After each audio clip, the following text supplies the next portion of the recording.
Kita buka kabar merah putih. Presiden Prabowo Subianto meresmikan pabrik petrokimia Lotte Chemical Indonesia di Cilegon, Banten.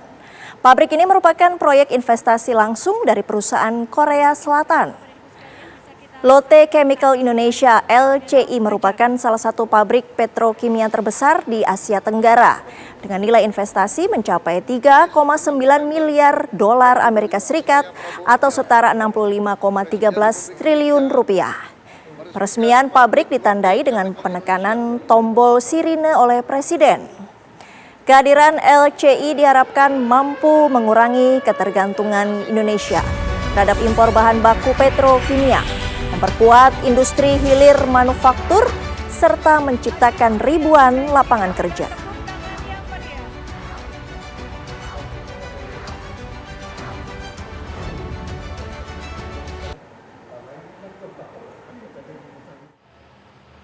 Ini prestasi hari ini, terima kasih. Saya bangga.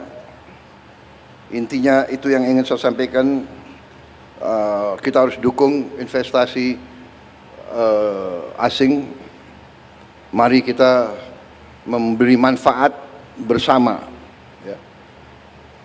Kehormatan kita adalah mitra siapapun, apalagi mitra dari luar, datang ke kita, investasi uang mereka yang mereka cari dengan susah payah puluhan tahun, mereka percaya sama kita.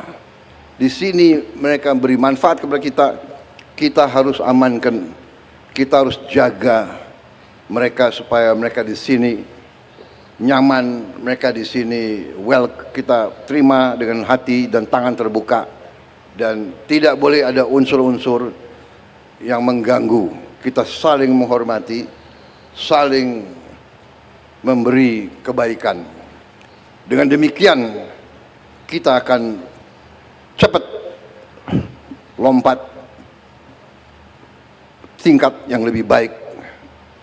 Semua didasarkan atas kepercayaan, atas trust, kepercayaan.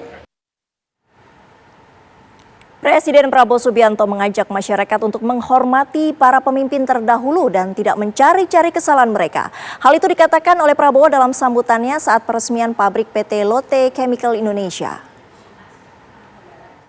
Seharusnya, atau saya kemarin juga mengundang, atau saya minta diundang Presiden Joko Widodo, Presiden ke-7, ya. Karena bagaimanapun ini salah satu prestasi beliau. Ini dimulai di zaman beliau, juga hasil kesepakatan, hasil lobby beliau dengan pimpinan Korea. Jadi sepantasnya beliau ke sini, ya. Hanya beliau minta maaf, beliau telepon saya, beliau belum bisa hadir, dan saya juga sampaikan kita maklumi, ya. Tapi bagaimanapun saya ingatkan generasi penerus, saya ingatkan masyarakat Indonesia, marilah kita pandai-pandai menghormati jasa-jasa semua tokoh, jasa-jasa semua pemimpin. Pemimpin itu manusia.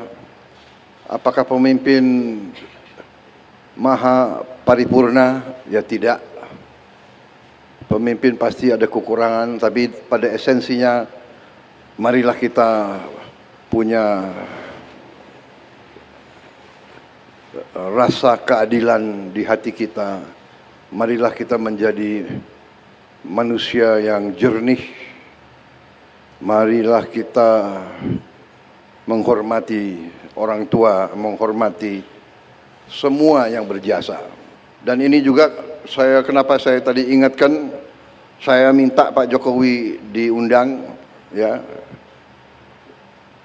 Karena saya lihat kok ada mulai budaya yang tidak baik, ya.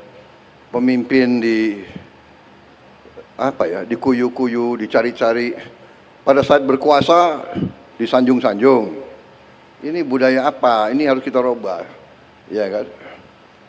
Ini harus kita rubah. Saya bukan Prabowo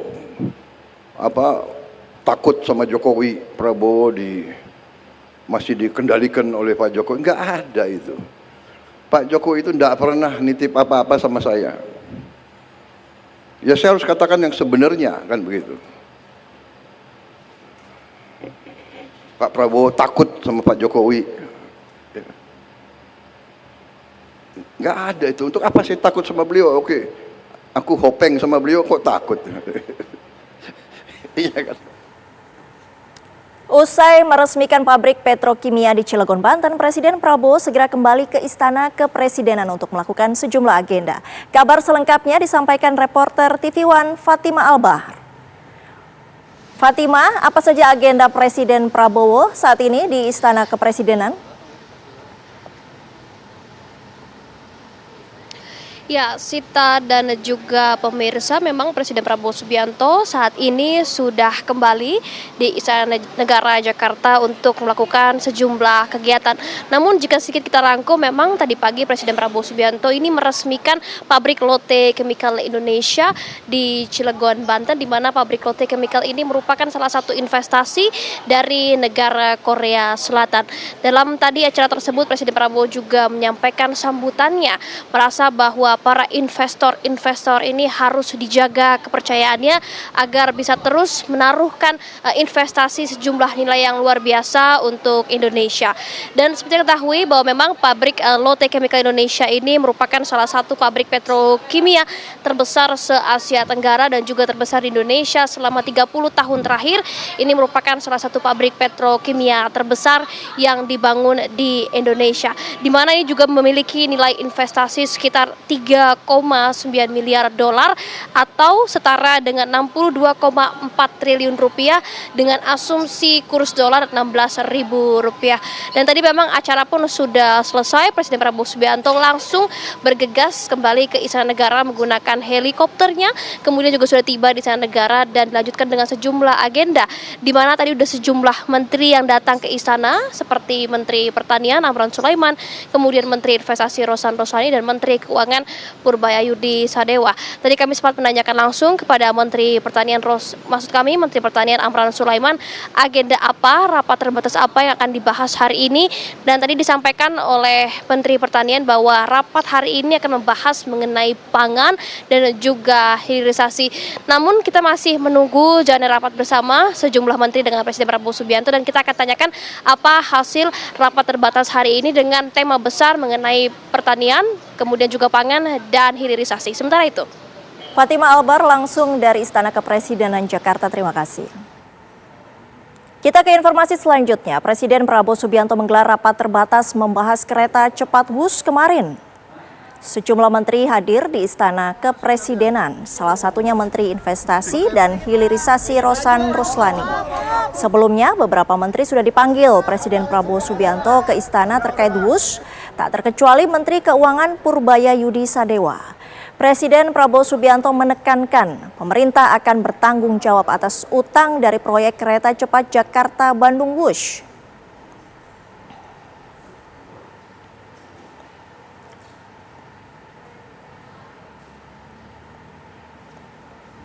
Presiden Prabowo Subianto hari Rabu menggelar rapat terbatas di Istana Kepresidenan.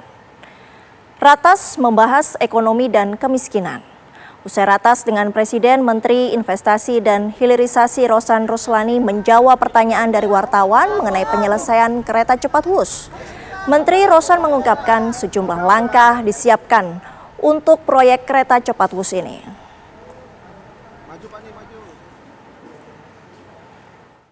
Pada mengenai bus ini nanti memang ada porsi yang memang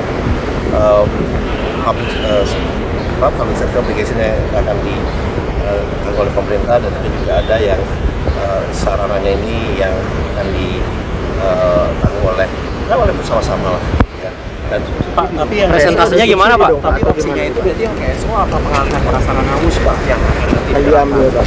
Ya ini ini sedang kita matangkan lah ya, tapi tadi sampaikan ya adalah pemerintah masih hadir dan nanti kalau yang kan itu juga ada undang-undangnya juga memang untuk sarana untuk prasarana dan juga untuk pes transportasi itu memang adalah tanggung jawab pemerintah ya. Tapi untuk sarananya dan juga operasionalnya ya itu bisa di BUMN atau dunia usaha lain. Anda kembali di kabar Merah Putih. Operasi gabungan Kementerian Keuangan bersama dengan Satuan Tugas Khusus Polri mengungkap dugaan pelanggaran ekspor produk turunan CPO oleh PT MMS di Pelabuhan Tanjung Priuk, Jakarta. Hadir sejumlah pejabat negara mulai dari Menteri Keuangan Purbaya Yudi Sadewa, Menteri Perindustrian Agus Gumiwang Kartasasmita, Kapolri Jenderal Polisi Listio Sigit Prabowo, dan sejumlah pejabat Dirjen Bea Cukai, Pajak hingga Perdagangan. Modus operandinya menggunakan metode ketidaksesuaian antara barang fisik dan HS code pada dokumen ekspor. Akibat upaya ekspor ilegal ini, negara mengalami potensi kerugian mencapai 28,7 miliar rupiah. Turunan CPO berjenis fatty matter diamankan di Pelabuhan Tanjung Priuk dalam periode 20 Oktober hingga 3 November 2025. Jumlahnya 1.800 ton.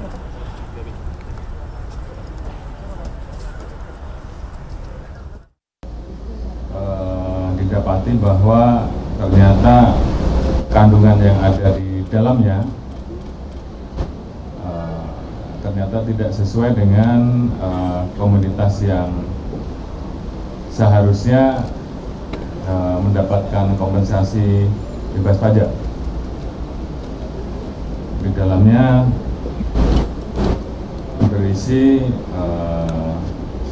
sebagian besar komoditas campuran dari produk turunan kelapa sawit, sehingga mau tidak mau ini yang tentunya akan kita tindak lanjuti bersama dengan Dirjen Bea Cukai untuk pendalaman.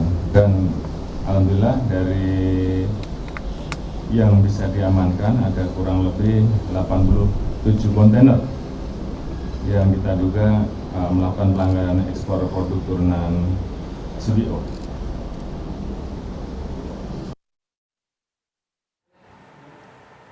Pemirsa, Presiden Prabowo Subianto angkat bicara soal polemik thrifting. Presiden mendorong adanya substitusi produk lokal agar pedagang tetap bisa berjualan. Hal itu diungkapkan Menteri UMKM Maman Abdurrahman usai ratas di Istana Rabu sore. Menurut Maman, Kementerian UMKM diminta segera mencari produk-produk pengganti untuk penjual baju bekas impor. Substitusi tersebut bisa diganti dengan menjual produk lokal sehingga diharapkan bisa menghidupkan produsen lokal. Maman menambahkan, Presiden ingin para pengusaha thrifting tetap bisa berjualan dengan menjual produk-produk lokal asli Indonesia.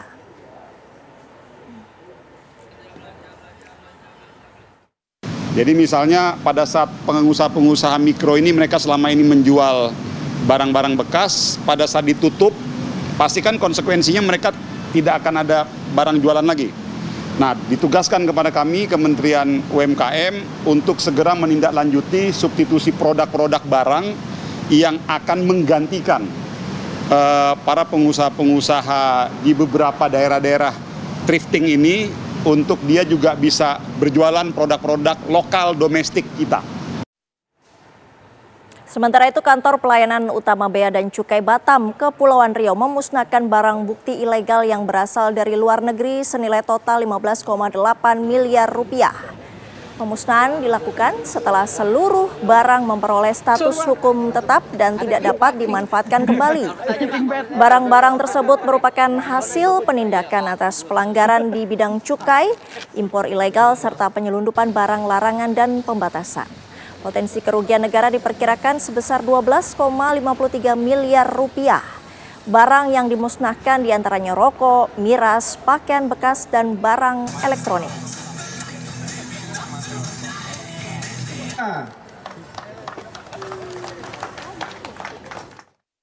Balpres yang sedang saat ini menjadi atensi dari Pak Menteri Keuangan, Pak Purbaya, nanti kita lihat sama-sama. Sebanyak 2.297 koli dari kegiatan patroli laut dan penindakan barang kargo, kemudian barang kiriman dan barang penumpang.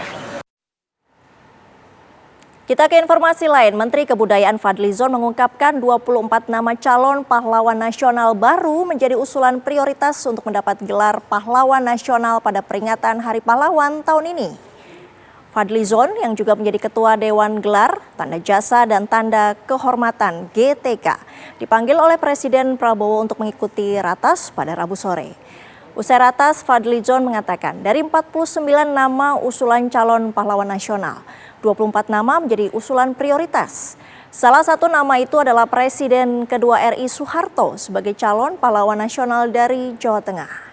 Selain itu, tokoh buruh Marsina juga diusulkan dan sudah memenuhi syarat untuk menerima gelar pahlawan nasional. Ya, nanti kita lihat lah ya. Untuk nama-nama itu memang semuanya seperti saya bilang itu memenuhi syarat. Termasuk nama Presiden Soeharto itu sudah 2-3 kali bahkan diusulkan. Memenuhi syarat. Marsina juga memenuhi syarat? Iya. Kan perjuangan buruh, perjuangan menginspirasi juga ya. Yang saya kira soal perjuangan untuk kesejahteraan buruh, hak-hak buruh dan lain-lain. Pemirsa, Pulau Nusa Kambangan di Cilacap, Jawa Tengah telah bertransformasi dari tempat para napi menjalani hukuman menjadi pusat ketahanan pangan. Menteri Imigrasi dan Pemasyarakatan Agus Andrianto dan utusan khusus Presiden bidang pembinaan generasi muda dan pekerja seni Raffi Ahmad meninjau aktivitas para warga binaan melakukan beragam aktivitas diantaranya konveksi, pertanian, peternakan, dan perikanan. Warga binaan berkegiatan produktif yang menjadi sumber penghasilan dan bekal mereka kembali ke masyarakat. Raffi Ahmad bersama sahabatnya sesama artis Irfan Hakim menyempatkan berbincang langsung dengan para warga binaan yang kini memiliki pekerjaan sambil menjalani masa hukuman. Raffi Ahmad dan Menteri Imigrasi dan Pemasyarakatan juga menebar benih sidat di kolam budidaya. Selain budidaya sidat, Pulau Nusa Kambangan juga memiliki tambak udang faname yang cukup luas yang sepenuhnya dikelola oleh para warga binaan. Yang menjadi transformasi yang paling bisa kita banggakan, Nusa Kambangan ini yang tadinya kita tahu sebagai tempat untuk membina warga-warga yang terkena hukuman, ternyata di sini juga ditransformasikan oleh Pak Menteri menjadi tempat pusatnya ketahanan pangan. Jadi teman-teman yang sedang menjalani hukuman mereka bisa bekerja, setelah itu juga hasil pekerjaannya mereka mendapatkan upah, bisa punya tabungan, dan setelah keluar dari sini mereka juga bisa cari kerja karena mereka mentalnya mereka juga menjadi nggak terkungkung gitu dalam satu tempat. Dan juga selain itu ini kayak tadi kita lihat tempat ada belut yang dibudidaya, terus juga ada budidaya tambak yang lain, ada juga ketahanan pangan yang lain, dan di sini bisa ditanami banyak hal dan bisa diekspor. Bisa katanya aja dulu ini kan dekat dari Cilacap yang suka ngirimin telur, sekarang udah kebalik, dari sini bisa ngirim telur ke Cilacap. Jadi luar. Informasi selanjutnya, Wakil Menteri Kesehatan Republik Indonesia Benjamin Paulus Octavianus melakukan kunjungan kerja ke lereng Gunung Merbabu di Boyolali, Jawa Tengah. Didampingi Gubernur Jateng Ahmad Lutfi dan Bupati Boyolali Agus Irawan, Wamenkes mengunjungi layanan dokter spesialis keliling Speling di Desa Seboto, Kecamatan Geladak Sari. Layanan dokter spesialis keliling Speling bertujuan untuk pencegahan penyakit, mendeteksi gejala secara dini, diantaranya tuberkulosis, hipertensi, dan diabetes. Program Speling adalah yang pertama di Indonesia dan berharap program ini bisa dilakukan di seluruh Indonesia.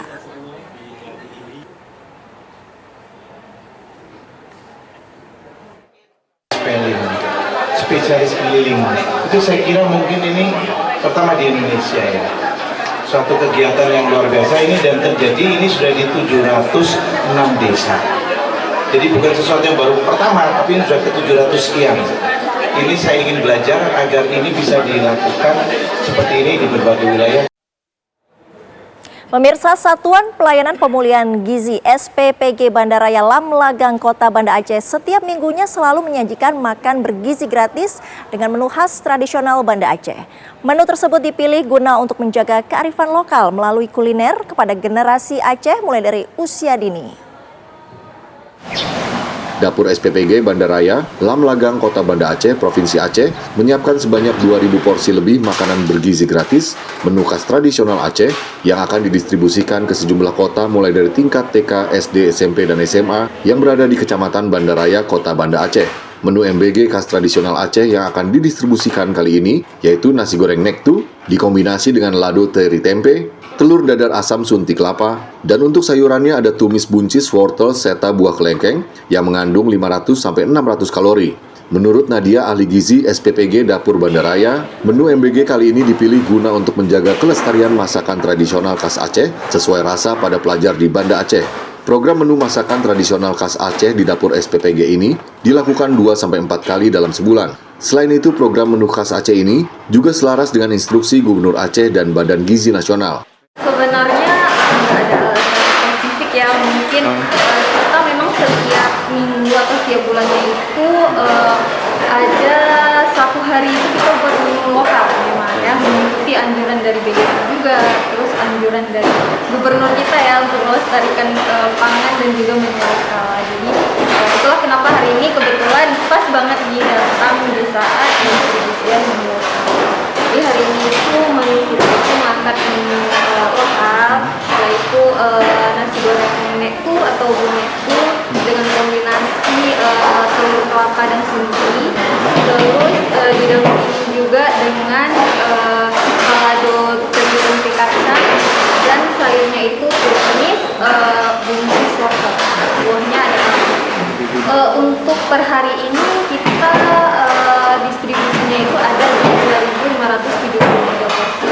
Itu ada untuk TK, ada 2 SD, 1 SMA, dan 1 SMP, dan juga ada B3, balita, busmi, dan Sementara itu, menu tradisional khas Aceh nasi goreng nektu ini mendapat sambutan yang baik. Terlihat antusias para murid di SDN 67 Percontohan Kota Banda Aceh dalam menyantap dengan lahap makanan bergizi gratis mereka. Dari Banda Aceh, tim TV One mengabarkan. Anda masih menyaksikan kabar Merah Putih. Kementerian Haji dan Umroh menjadwalkan pelunasan biaya perjalanan ibadah haji 2026 1447 Hijriah tahap pertama dimulai 19 November 2025. Hal tersebut disampaikan Menteri Haji dan Umroh Muhammad Irfan Yusuf dalam rapat kerja bersama Komisi 8 DPR RI hari Rabu. Raker membahas mengenai pelunasan transportasi udara, rencana perjalanan haji, asrama haji, istitoah kesehatan, petugas haji hingga bimbingan jamaah haji. Untuk pelunasan biaya haji yang dibayarkan oleh jemaah masih menunggu terbitnya Kepres tentang penetapan BPIH. Pelunasan tahap pertama diperuntukkan bagi jemaah haji pada 3 kategori.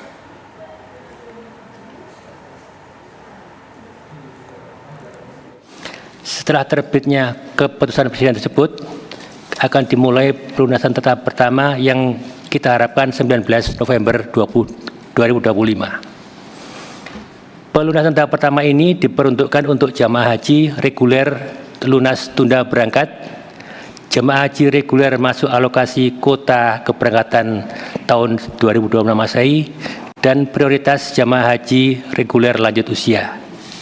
Apabila sampai waktu yang ditentukan pada tahap pertama selesai dan masih ada kuota yang belum terpenuhi, maka akan dibuka pelunasan tahap kedua yang diperuntukkan untuk jemaah haji yang saat pelunasan tahap pertama mengalami kegagalan pelunasan, jemaah haji lanjut usia, serta jemaah haji penyandang disabilitas dan jemaah haji terpisah dengan mahram atau keluarga, serta jemaah haji pada urutan berikutnya.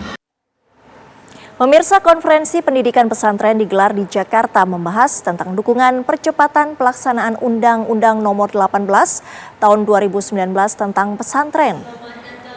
Menteri Agama Nasaruddin Umar membuka forum yang diikuti 300 peserta dari berbagai kalangan, mulai dari akademisi, santri, kiai hingga perwakilan birokrasi. Konferensi pendidikan pesantren menjadi langkah strategis untuk menyatukan pandangan dan membangun konsensus nasional tentang masa depan pesantren. Dalam hal ini, Majelis Masyayikh sebagai lembaga independen penjamin mutu pesantren menjadi penghubung antara negara dan dunia pesantren.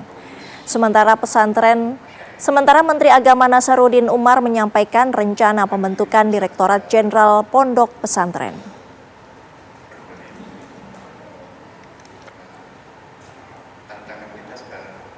Urgensi yang paling penting adalah soal rekognisi para lulusan pesantren, sistem pendidikan pesantren.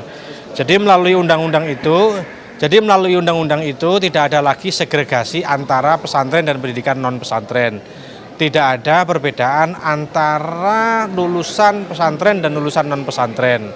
Ya, negara wajib menerima, kemudian pendidikan tinggi wajib menerima, pemangku pekerjaan misalnya juga wajib menerima. Pak Prabowo ya memberikan angin segar terhadap pondok pesantren.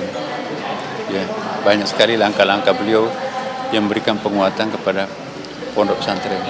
Antara lain menjanjikan akan menjadikan semacam mengupgrade pondok pesantren yang tadinya diasuh oleh suatu direktur menjadi sebuah direktorat jenderal. Informasi selanjutnya, pameran Agribisnis Internasional AgriNext 2025 resmi dibuka di J-Expo Kemayoran, Jakarta. Acara ini menjadi ajang kolaborasi antara pemerintah, pelaku usaha, dan akademisi untuk mendorong pertumbuhan agribisnis nasional.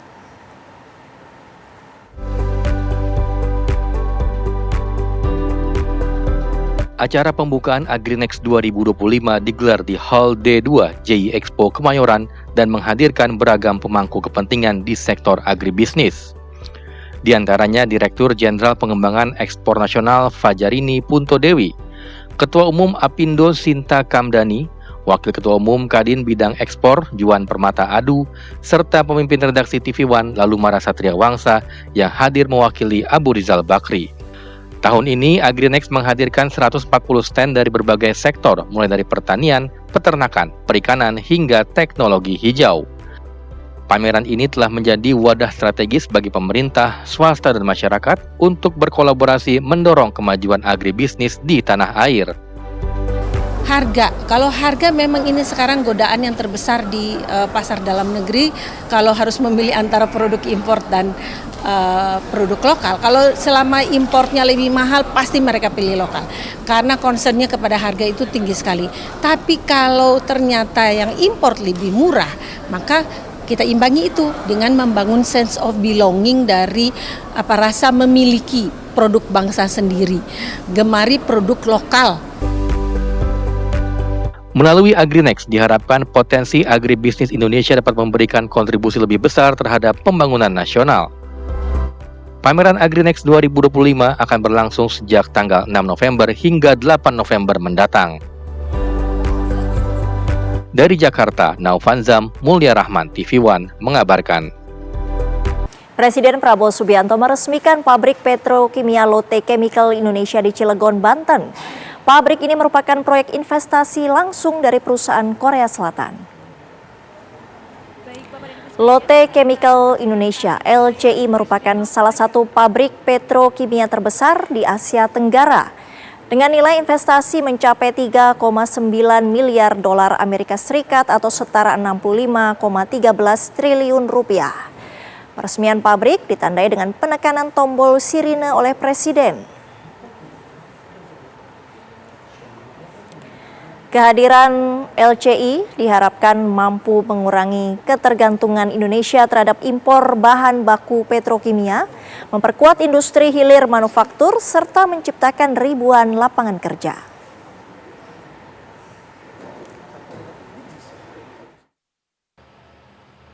Ini prestasi hari ini, terima kasih. Saya bangga. Intinya itu yang ingin saya sampaikan. Kita harus dukung investasi asing. Mari kita memberi manfaat bersama. Ya. Kehormatan kita adalah mitra siapapun, apalagi mitra dari luar, datang ke kita, investasi uang mereka yang mereka cari dengan susah payah puluhan tahun, mereka percaya sama kita.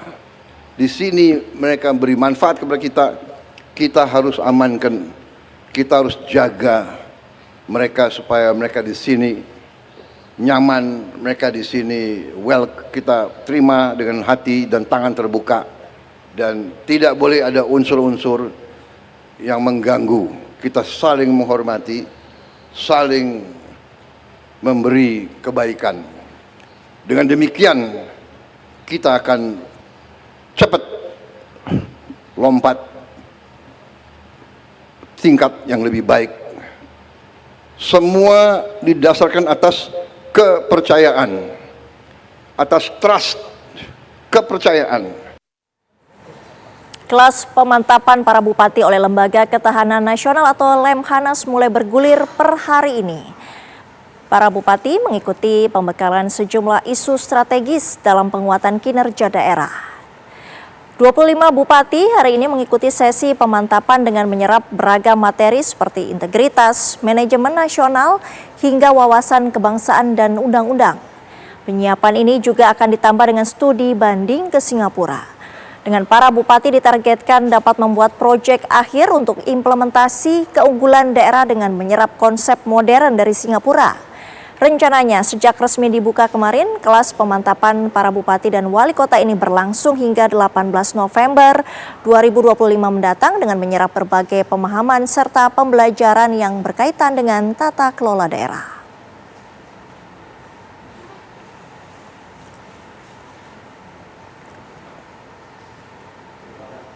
Pemerintah menyiapkan langkah konkret guna menekan angka kemiskinan melalui 2 strategi besar, yakni memperkuat pendidikan dan pemberdayaan masyarakat.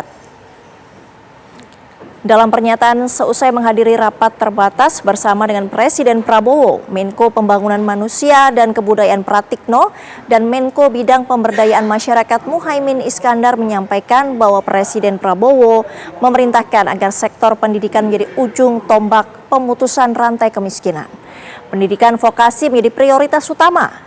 Pemerintah ingin memastikan kurikulum dan pelatihan yang diberikan mampu menjawab kebutuhan dunia kerja.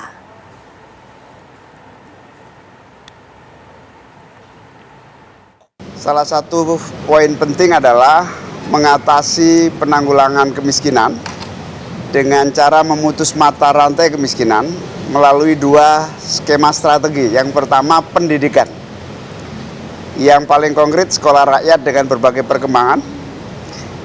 Yang berikutnya bersama Pak Menko PMK mengkonsolidir pendidikan menjadi bagian integral mengatasi pengangguran dan mengatasi tantangan dunia kerja di masa yang akan datang. Informasi tadi menutup kabar Merah Putih hari ini. Sesaat lagi Anda dapat menyaksikan berita utama kriminal bersama Ninda Febiola. Saya Sita Paprika pamit. Terima kasih. Sampai jumpa.